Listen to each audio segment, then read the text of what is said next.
Good morning students. आज हमारा कार्य, आजीविका तथा जीविका चैप्टर जो हमारा चल रहा था वो थी हमारी यूनिट फर्स्ट। ठीक है। अब यूनिट फर्स्ट में एक ही चैप्टर था जो कि काफ़ी लंबा चला है हमारे, उसमें बहुत सारी चीज़ों को समझाया गया है और आज हम उसके क्वेश्चन आंसर के बारे में चर्चा करेंगे कि इसमें एनसीईआरटी और सीबीएसई के कौन कौन से क्वेश्चंस हैं जो कि इसमें दिए हुए हैं। इससे क्वेश्चन आंसर इसलिए डाल रहे हैं ताकि आपके पास मान लो कि अभी बुक अवेलेबल नहीं हो तो आप इस वीडियो के माध्यम से अपने नोट में क्वेश्चन आंसर को कर सकें। इस वजह से हमने आपको क्वेश्चन आंसर अवेलेबल करवाने की उद्देश्य से ये वीडियो बना रहे हैं या फिर ये क्लास हम दे रहे हैं। ओनली आज सिर्फ इसमें चैप्टर 1 के क्वेश्चन आंसर ही हम जानेंगे या पढ़ेंगे।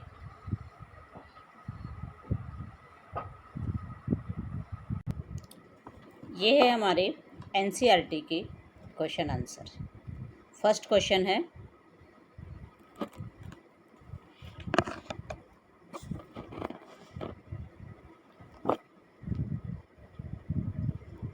वे कौन से विभिन्न तरीके हैं जिनसे कार्य को समझा जा सकता है।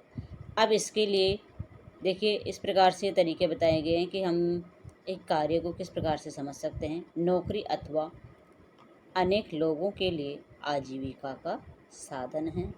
एक ऐसा कर्तव्य जिसमें बाध्यता का बोध हो। सेकंड, नौकरी अथवा आजीविका जो भविष्य की सुरक्षा सुनिश्चित करती है। नेक्स्ट है धर्म कर्तव्य जो स्वयं के सच्चे व्यक्तित्व एवं विलक्षण प्रतिभा की अभिव्यक्ति द्वारा स्वयं और आसपास के व्यक्तियों के जीवन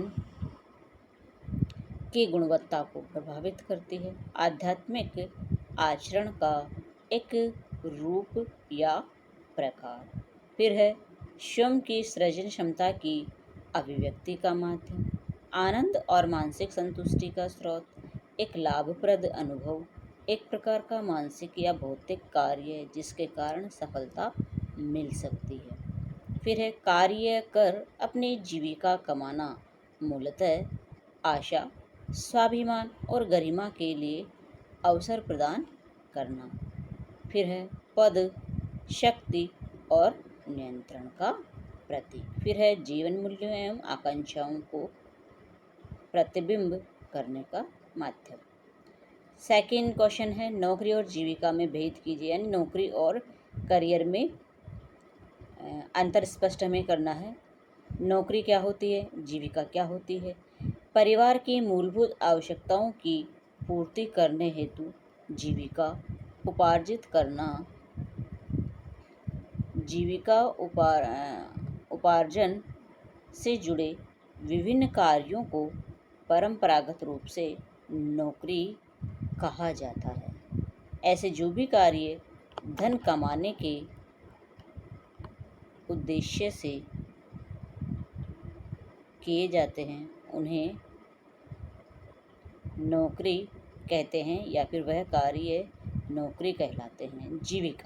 जीविका का तात्पर्य सार्वजनिक, व्यावसायिक अथवा व्यापारिक जीवन से जुड़े निरंतर प्रगतिशील अथवा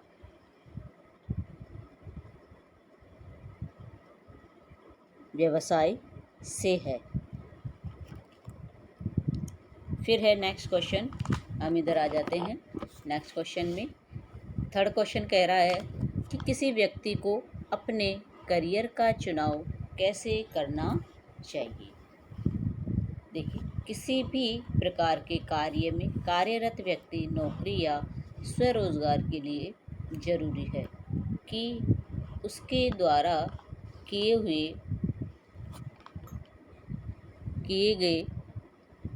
किए जाने वाला कार्य उसके व्यक्तिगत गुणों, प्रतिभा, अभिरुचियों, योग्यता और कौशलों के अनुकूल या अनुरूप हो, क्योंकि यही कारक व्यक्ति के लिए जीवन भर का जीविका का मार्ग प्रशस्त करते हैं। इसलिए यह जरूरी है कि व्यक्ति को ऐसे कार्य जीविका विकल्प का ही चुनाव करना चाहिए जिसे लंबे समय तक करने के बावजूद भी उसकी उस कार्य के प्रति रुचि बनी रहे, अर्थात लंबे समय तक एक ही कार्य करने के बावजूद भी वह उस कार्य से ऊब नहीं जाए। फिर है हमारा नेक्स्ट क्वेश्चन, अर्थपूर्ण कार्य से आप क्या समझते हैं? अब देखिए, ऐसा कोई भी कार्य जो समाज के लिए उपयोगी हो तथा जिसे पूरी जिम्मेदारी के साथ किया जाए और जिसे करने में आनंद तथा मानसिक संतुष्टि प्राप्त हो, अर्थपूर्ण कार्य कहलाता है। अर्थपूर्ण कार्य व्यक्ति को अपने कौशलों के प्रयोग द्वारा समस्या समाधान की उसकी योग्यता तथा सृजनात्मकता के प्रदर्शन का अवसर प्रदान करते हैं। आदर्श रूप से अर्थपूर्ण कार्य ऐसे वातावरण में संपादित किए जाने चाहिए जिससे व्यक्ति के सामाजिक संबंध विकसित हो सके और साथ ही साथ व्यक्ति को सामाजिक मान्यता या सम्मान तथा लाभ भी प्रदान करे। जब किए गए किसी भी अर्थपूर्ण कार्य का परिणाम सकारात्मक हो तो वह व्यक्ति के व्यक्तिगत विकास में सकारात्मक योगदान देता है, अर्थात सफल अर्थपूर्ण कार्य व्यक्ति में आत्मविश्वास तथा स्वमहत्व की भावना जागृत करता है और इससे व्यक्ति को अपनी वास्तविक क्षमता का बोध भी होता है। सभी प्रकार के अर्थपूर्ण कार्य किसी न किसी रूप में व्यक्ति के जीवन को और उसके आसपास की सामाजिक परिस्थितियों को सुधारने के अवसर प्रदान करते हैं। फिर है क्वेश्चन नंबर 5, निम्नलिखित शब्दों को संक्षेप में समझाइए। अब देखिए, इसमें अलग अलग रूप से यहाँ पे अर्थ स्पष्ट किया गया कि जीवन स्तर क्या होता है, जीवन की गुणवत्ता क्या होती है। वैसे तो हमने चैप्टर में सब चीज़ें पढ़ी हैं, लेकिन एक रिटर्न के रूप में जब आप नोट्स बनाएं या फिर आप क्वेश्चन आंसर ही भी कर सकते हैं तो इसी में आपका पूरा चैप्टर कंप्लीट हो जाएगा, क्योंकि इसमें सारी चीज़ें बहुत ही बखूबी दी हुई है। अब हम जानते हैं जीवन स्तर क्या होता है। जीवन स्तर से तात्पर्य किसी व्यक्ति के पास उपलब्ध धन दौलत सुविधाओं के स्तर तथा भौतिक साधनों की गुणवत्ता एवं उपलब्धता से है। फिर है वह सुगमता है जिसके द्वारा लोग अपनी विभिन्न आवश्यकताओं की पूर्ति कर सकते हैं। जीवन के आर्थिक स्तर का संबंध उन भौतिक परिस्थितियों से है जिनमें लोग रहते हैं, उन सामग्रियों और सेवाओं से है जिनका वह उपयोग करते हैं और उन आर्थिक स्रोतों से है जहाँ तक उनकी पहुँच है। पर्याप्त तथा पौष्टिक भोजन, वस्त्र तथा आवास एक बेहतर जीवन जीने की मुख्य तथा मूलभूत आवश्यकताएं हैं। फिर है जीवन की गुणवत्ता के मूल्यांकन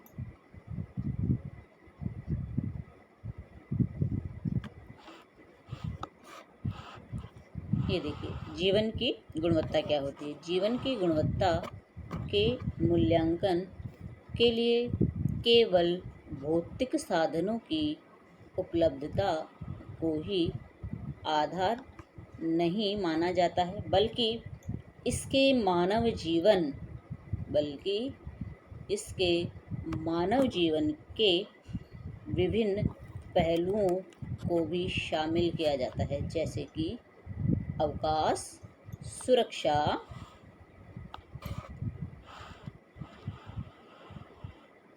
जीवन की गुणवत्ता को मापने के लिए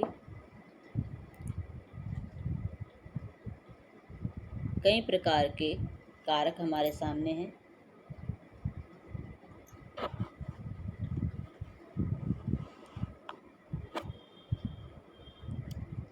देखिए, जीवन की गुणवत्ता को मापने के लिए कारक जो कि उपयोग में लाए जाते हैं कौन कौन से हैं?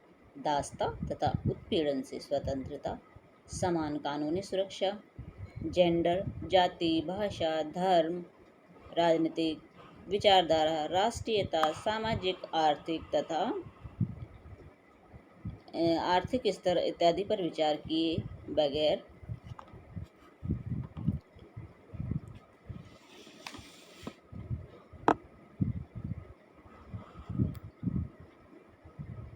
समान व्यवहार का अधिकार। 6 नंबर पे है जेंडर और लिंग से आप क्या समझते हैं?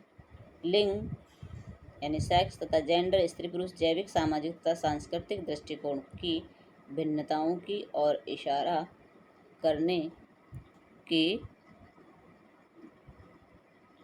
इशारा करते हैं। सेक्स और जेंडर को अक्सर एक ही अर्थ में प्रयोग किया जाता है, किंतु इनका वास्तविक अर्थ काफ़ी अलग है। सेक्स आनुवंशिकी, जनन, अंगों इत्यादि के आधार पर जैविक वर्ग से संबंधित है, जबकि जेंडर सामाजिक पहचान पर आधारित है। नए शब्द लड़कों या पुरुषों को दर्शाता है, जबकि मादा शब्द लड़कियों या महिलाओं को। सेक्स का तात्पर्य स्त्री अथवा पुरुष के जनन अंगों, आनुवंशिकी तथा जैविक पक्ष से संबंधित है, इसलिए इसे स्त्रीलिंग अर्थात पुल्लिंग भी कहा जाता है। जबकि जेंडर शब्द सामाजिक संदर्भ में स्त्रीयोचित अर्थात पुरुषयोचित कार्य से संबंधित है। गृहिणियाँ कौन होती है? परिवार की अर्थव्यवस्था में उनका क्या योगदान है?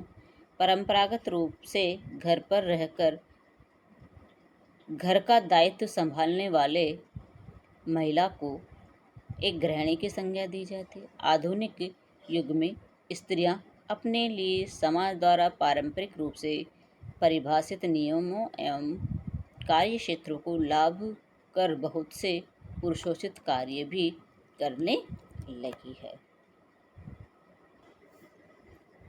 फिर है महिलाओं को परिवार और समाज में पहचान कैसे मिलती है? महिला जब तक सशक्त नहीं हो सकती, जब तक कि घर पर किए गए उनके कार्यों का मूल्य नहीं पहचाना जा सकता, यानी जो घर पर रह के कार्य करती है उसका मूल्य न के बराबर माना जाता है और इसे आर्थिक गतिविधियों के रूप में भी गिना नहीं जाता है। परंतु एक कहावत है, धन बचाना धन कमाना है, धन बचाना धन कमाना है। महिलाएं परिवार के भरण पोषण के लिए अपने जीवन के सभी स्तरों जैसे कि माँ, बहन, बेटी, पत्नी, दादी के रूप में घरेलू कामकाज या परिवार के अन्य कार्य करती हैं। उसके लिए उन्हें जीवन भर ऊर्जा की आवश्यकता होती है। इस प्रकार का योगदान परिवार के अन्य सदस्यों को अधिक दक्षता से उनकी भूमिका निभाने और कर्तव्य पूरा करने में सहायक होता है। अतः महिलाओं द्वारा किए गए घरेलू कार्यों को आर्थिक योगदान और उत्पादन गतिविधि की तरह महत्व देने की आवश्यकता है। और भी बहुत से हैं क्वेश्चन, हम मेन क्वेश्चन को समझेंगे। महिलाओं के हित में सरकार के प्रयास, ये आपका इम्पोर्टेंट क्वेश्चन है। सरकार द्वारा कौन कौन सी पहल की गई है? श्रम मंत्रालय में महिला मजदूरी की समस्याओं का निपटारा करने के लिए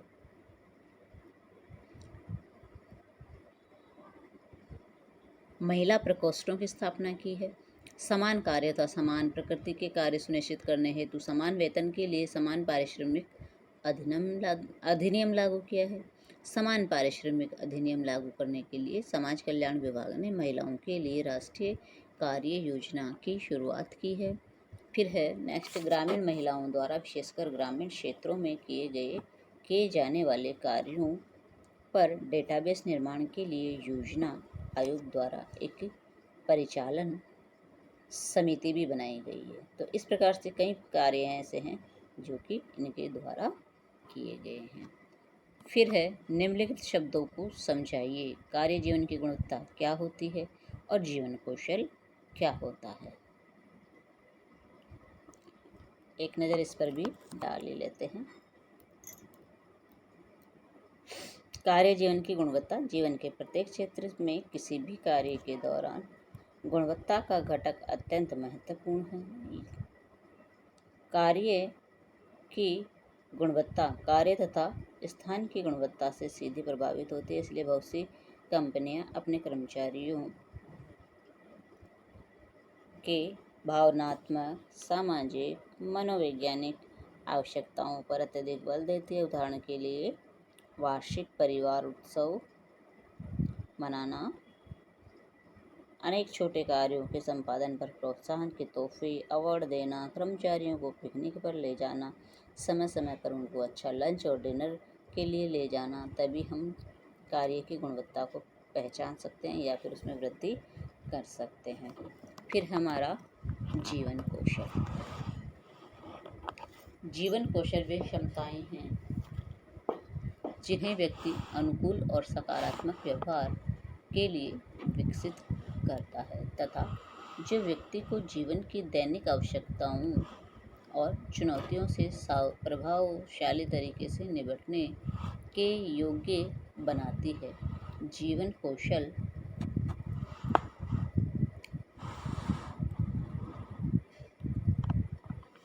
जीवन कौशल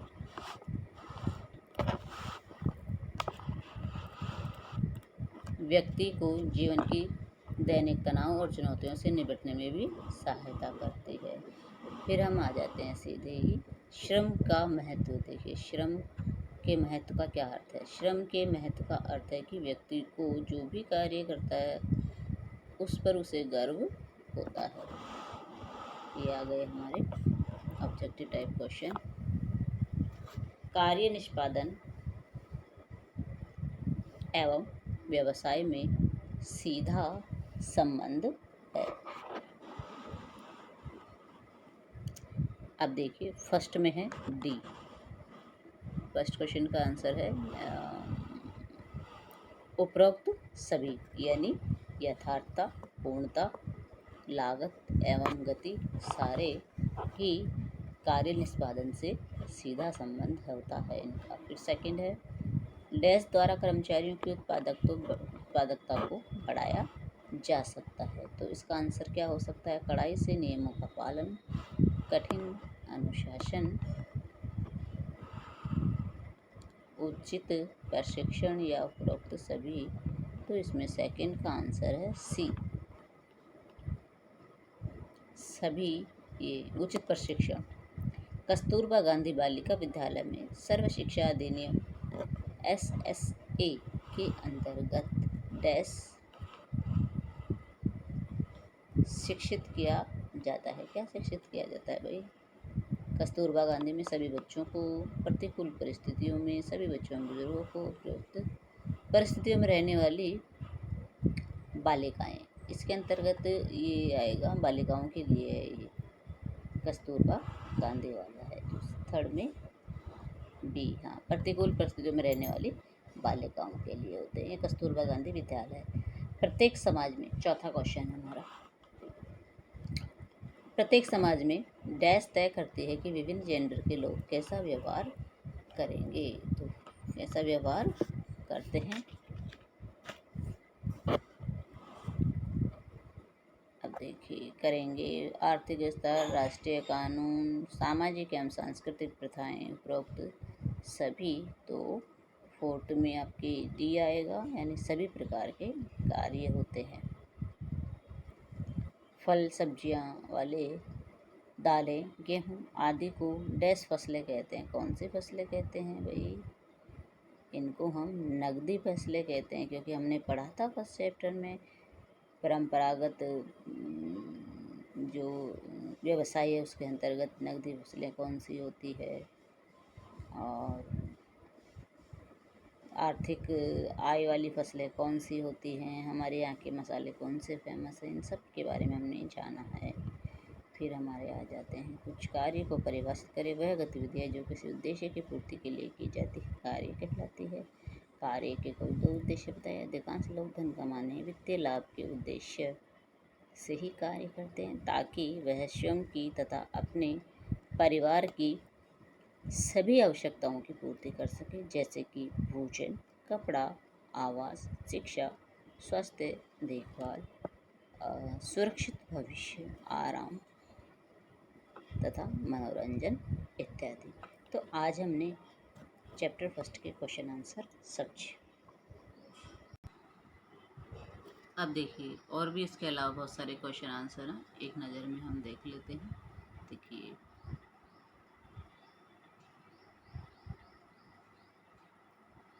आप इसका स्क्रीनशॉट लेकर के और इस कार्य को कंप्लीट कर सकते हैं।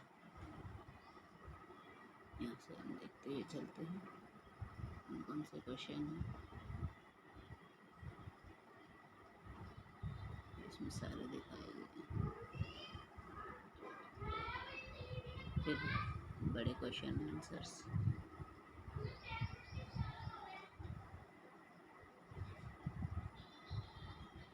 ये सारे क्वेश्चन आंसर हैं। आप इसको अपनी नोटबुक में कर सकते हैं।